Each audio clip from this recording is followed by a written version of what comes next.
Hi, everybody. Wow, that was loud.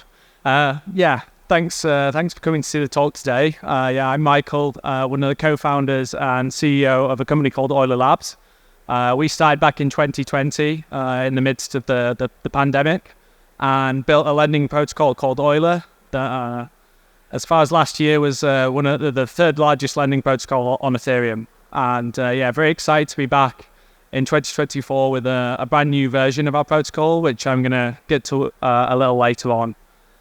So today I'm going to tell you about the fundamental design and building blocks of a lending protocol, and particularly how lending protocols work on Ethereum today. I'm going to take you through a little bit of a history of where things started, going back as far as 2019, and take you all the way to the present day, where we'll cover a little bit about how Euler V2 works and why I think it's one of the, I think it's the best lending protocol on Ethereum this year. By the end of the talk, hopefully you'll understand how lending protocols work, why they work the way they do, and we'll go through a lot of the trade-offs in the different designs. So first things first, on-chain lending, why is it? It's a mechanism to allow lenders to deposit assets and earn yield on those assets. Pretty much all on-chain lending is over-collateralized. I guess that's kind of atypical in traditional finance. A lot of lending, in everyday life tends to be uncollateralized. But on-chain, it's really important that things are over-collateralized. A great example of this in traditional finance would be a mortgage, right? You typically put down more collateral than the value of the loan that you've taken out. So if you're buying a nice house like this one here, you would have more collateral than the loan, like a mortgage. Why is uncollateralized lending not going to be a topic of this talk? It's just not very common on chain. There's no way to really enforce that loans will be repaid. And so whenever we see uncollateralized lending, especially when you don't have really good, strong legal frameworks to support them, bad things happen. So we're going to see a lot of these kind of diagrams today. I'm going to take you through the building blocks of a lending protocol, and we can see on the slides here, these little diagrams are going to indicate to us what's being used as collateral. Will always be the thing with the little circle. And the thing that's being borrowed, where the lenders are, is going to be the end with the arrow. And really the question we're going to be exploring is how many different ways can we draw this diagram, and what are useful ways to draw this diagram. And we'll start from the beginning and work our way up to some really hairy kind of stuff and explore some of the trade-offs. One really important aspect of these diagrams is whenever there's rehypothecation. That essentially allows the thing that's being used as collateral will also be being lent out at the same time, which means that you're able to earn yield when you're borrowing something. So you can either just deposit collateral and hold it in a vault, and that will generate no yield, or you can deposit and simultaneously lend it out to other people and earn yield, and that reduces net borrowing costs. So that'll be an important part as we move forward. So going back to the sort of start, I think the earliest on-chain lending on Ethereum, at least, going back to 2017, was Eth Denver, which was the precursor to Aave. I think this was actually a nice project. It never really took off, and it was perhaps ahead of its time. But essentially, this was over-collateralized loans mediated by smart contracts, where borrowers and lenders had to kind of find one another and then come to agreement over terms of a loan. The project really never took off because the system was too fragmented. When you do peer-to-peer lending, you have to agree on how much to borrow, interest rates, loan terms, and so on. And the system's very fragmented and inefficient. So shortly after Eth Denver came out, we saw the emergence of the first peer-to-pool model. This was made famous by Compound. And rather than in peer-to-peer lending where lenders and borrowers need to find one another, in peer-to-pool models, lenders deposit assets into an aggregate pool, and the borrowers take assets out of those pools. So there's no peer-to-peer element. It's lenders in the pool, borrowers taking out of the pool. Here you can simplify things an awful lot because you no longer need to exactly agree on loan terms and so on. Interest rates can essentially be set, as shown in the graph there, as was essentially a function of how much utilization of the pool there is. If no one's borrowing from the pool, interest rates are low. If borrowers are taking assets out of the pool at a heavy rate, then the interest rates go up. And so long as the pool isn't 100% utilized, lenders can generally withdraw their assets whenever they want. So yeah, a much more capital efficient system.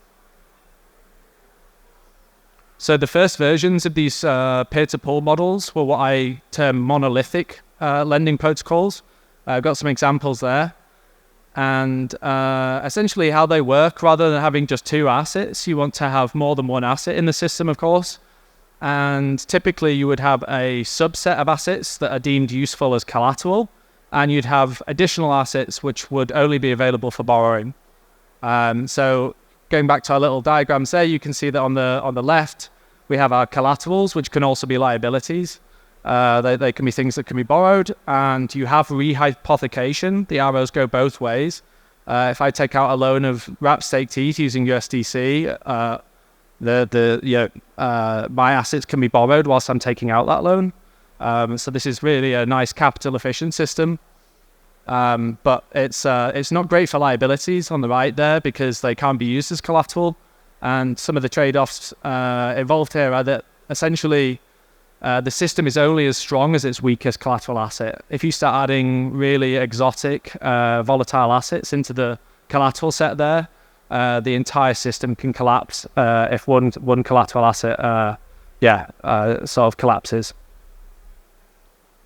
So we've since seen the emergence of, to solve some of these challenges, we saw the attempt to create a different model of lending where we had instead isolated pools. So one of the earliest examples of this was the Cashew protocol created by the SushiSwap team. With isolated pools, typically you have just pairs of assets. And so you have a single liability and a single collateral. And this is really nice because in this system you can create, essentially use anything as you like as collateral. You can use a very exotic meme coin as collateral. And essentially the only person at risk, the only risk created in the entire system by this are the people depositing into the liability pool. So the lenders in that one pool. If one pair fails, then the system as a whole doesn't entirely collapse. Following on from this, Compound V3 launched with a sort of enhanced version of this, where rather than pairs of assets, they allowed multiple assets to be used as collateral for a single liability, which is increases the capital efficiency of the system. In this example here, Curve can be borrowed by multiple different types of collateral, and of course that with extra borrowers becomes extra yield for lenders. A nice experiment, one experiment and sort of change to the monolithic model that we saw that tries to maintain some of the benefits of the capital efficiency of that system whilst allowing more exotic assets to be used as collateral was this fragmented monolithic model deployed by the Rari Fuse team. Here, essentially, they just created multiple mini instances of the monolithic protocol we saw before, with each one having a different set of collaterals and different parameters and so on. And so this allowed a lot more experimentation with different pools and gave lenders and borrowers a lot more flexibility in what they could access. But of course, it also led to a lot of fragmentation of liquidity, and ultimately the protocol wasn't successful. Another instance, another innovation was this thing I called isolated pools with mutual collateral. Here, notice that we have isolated pairs of assets now, but there's rehypothecation. You can deposit ETH and borrow USDC, and deposit USDC and borrow ETH. And what's interesting is that you can actually take out loans of USDC using Uni token here, even though there's no pair between the USDC market and the Uni market. Essentially, what you would do is you would deposit Uni, borrow ETH, and then you would deposit ETH and borrow USDC. So you're chaining together two types of loans in order to connect these markets. Some of the downsides of this model, again, is that we have fragmentation and you have increased complexity with, different interest rates available now and so on.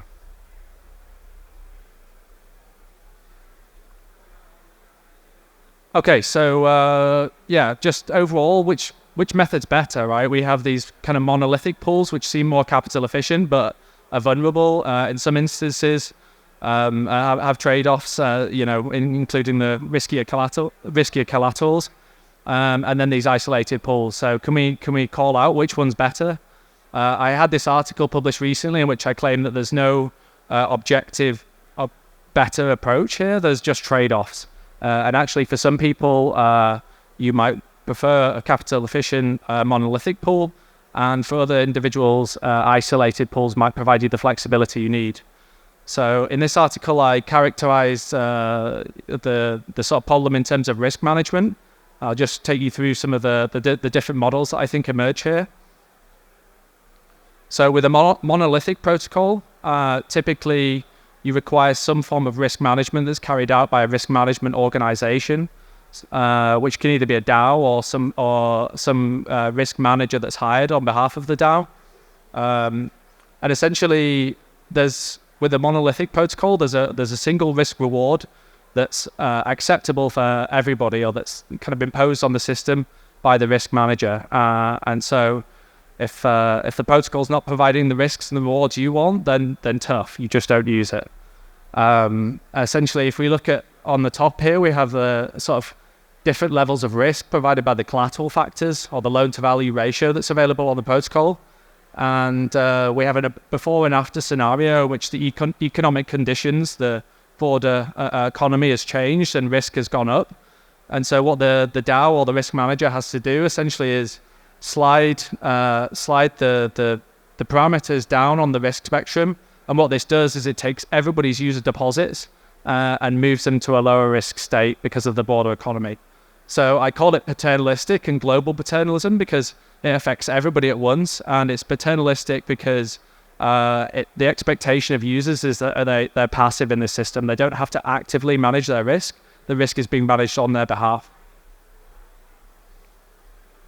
I'd say the alternative to this mechanism instead is the free market approach, where the invisible hand, Adam Smith's invisible hand, guides how risk is determined in the system. And you have risk management emerging as a property of the actions of many individuals and their behaviors. So in this model, the user deposits, rather than going to a single monolithic pool, they end up, each individual will deposit into a single isolated pool with a risk parameter that matches their desired risk-reward sort of tolerance. This is nice because it gives the users flexibility, but as you can see, different users will deposit into different pools, and we end up fragmenting liquidity. Now, as the economy changes, the risk changes in the environment, we have the before state and the after state, and the distribution of lending shifts afterwards, driven by the active management of liquidity, the movement of liquidity by individuals themselves. And then there's a final sort of in between, I would say, for these two risk management models, which I call local paternalism, where rather than individuals depositing into isolated pools directly themselves, they instead deposit into some form of aggregator or sort of broker smart contract. And it's the job of the aggregator or the broker smart contract to handle user deposits.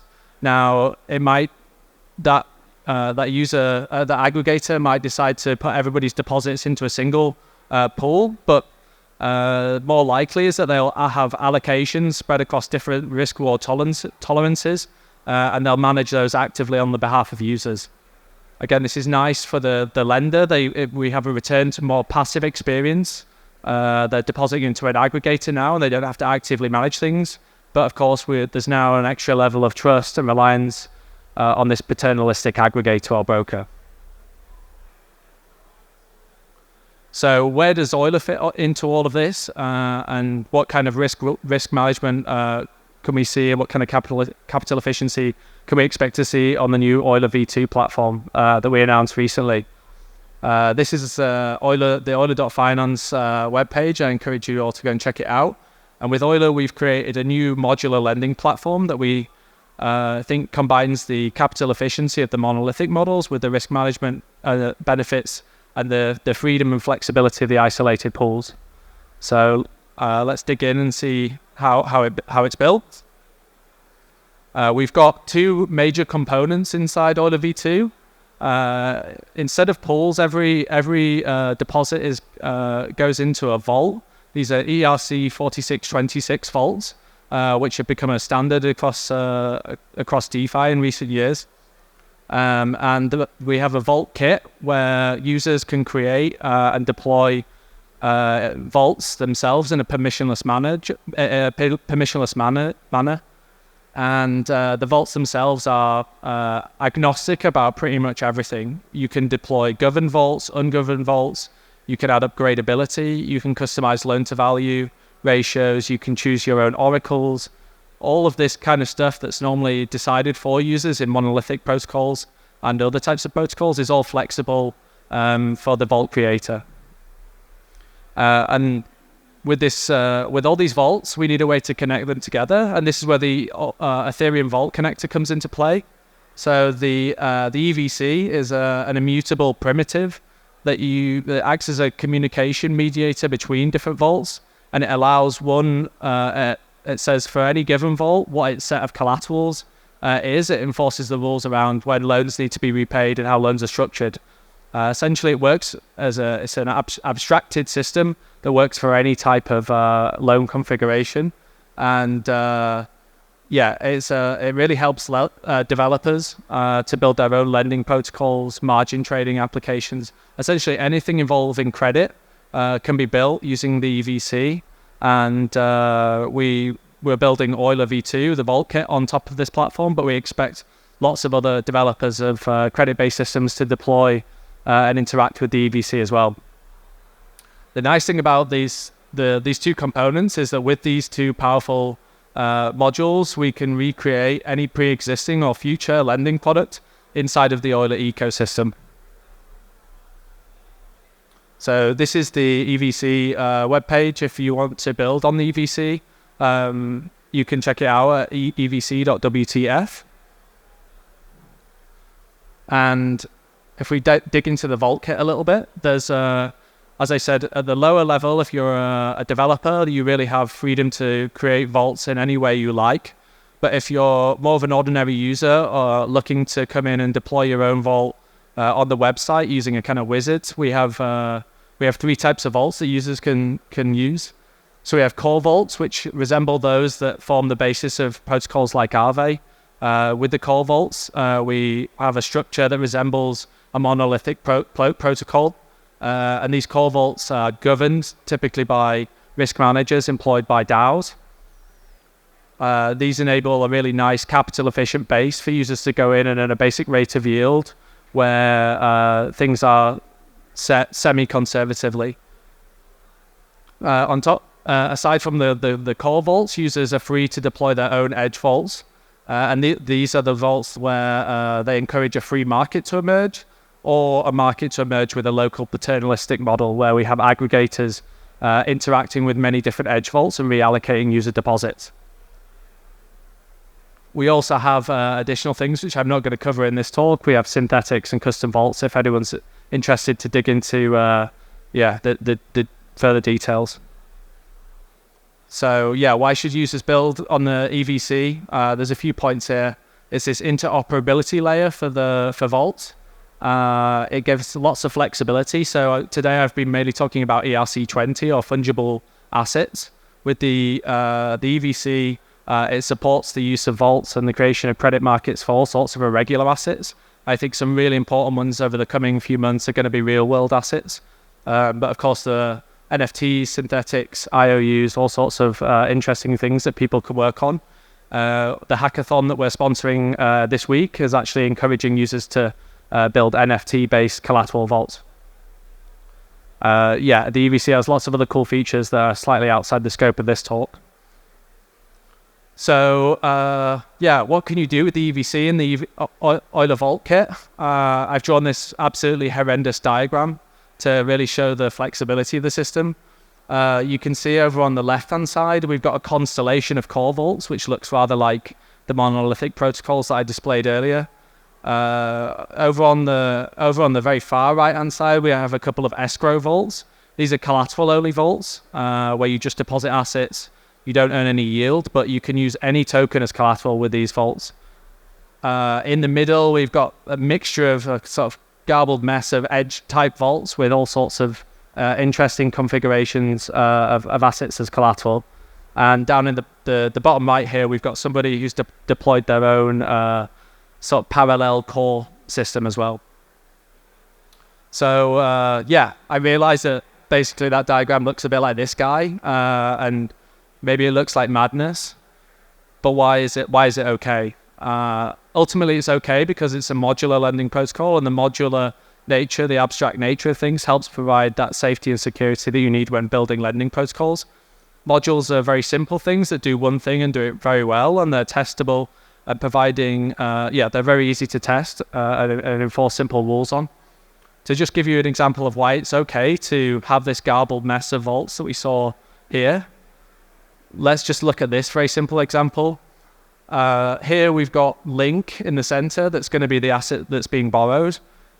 And if you notice that for the lenders, they should really care what collateral can be used to borrow their link, which is why it's probably okay if you might accept wrap staked ETH as a collateral, but it's really not okay for dog or cat coins to be used as collateral to borrow users' link. So it shouldn't be it shouldn't be possible in a permissionless manner for an existing vault to suddenly take on new collaterals.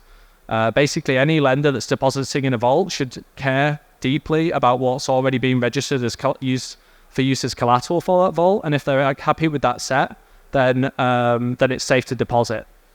But notice that on the right-hand side here, it matters not one bit whether that vault is being accepted as collateral for other vaults.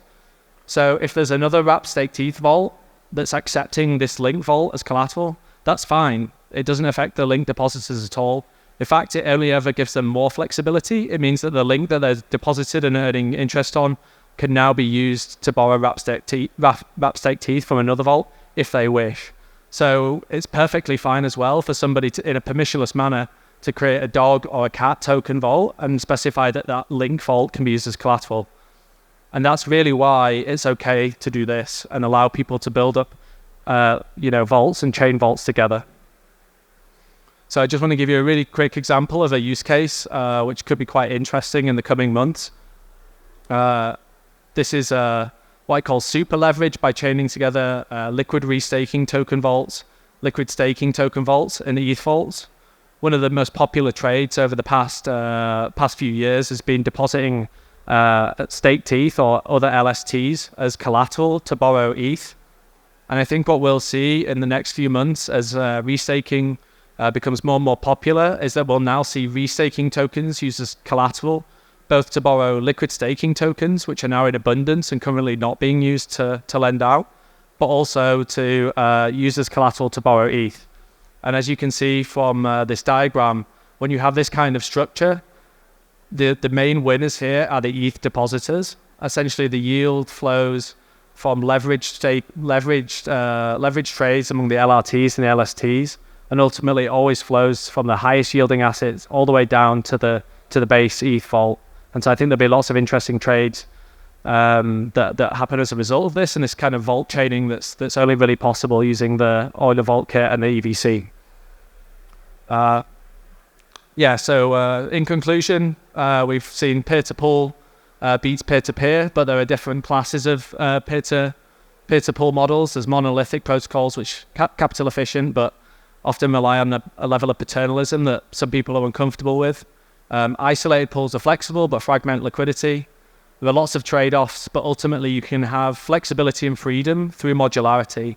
And that's why Euler V2 is a game changer for lending this year. It allows any pre-existing or future lending protocol to be built using the EVC and the EVK, and allows DeFi protocols to accommodate all sorts of new and interesting assets, including real-world assets. And I think will finally enable DeFi lending to scale to many, many billions, even $1 trillion market. Thank you very much.